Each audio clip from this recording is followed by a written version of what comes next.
Nilikuwa nadhania anarukaruka, kumbe alikuwa kanisani.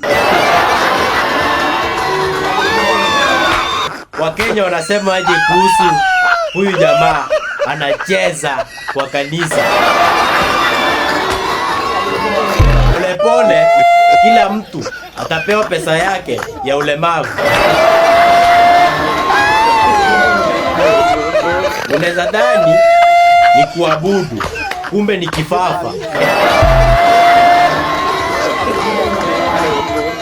Na alipomaliza kumwaga akalala.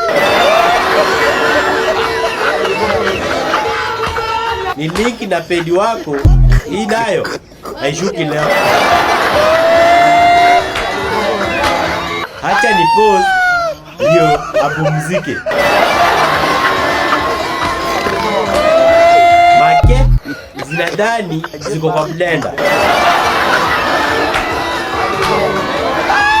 Kwani anamwaga dhambi?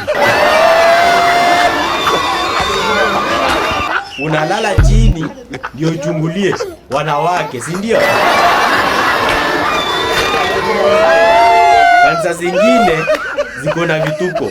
Wenzao wameshikwa na nyege, wanafikiria ni Roho Mtakatifu.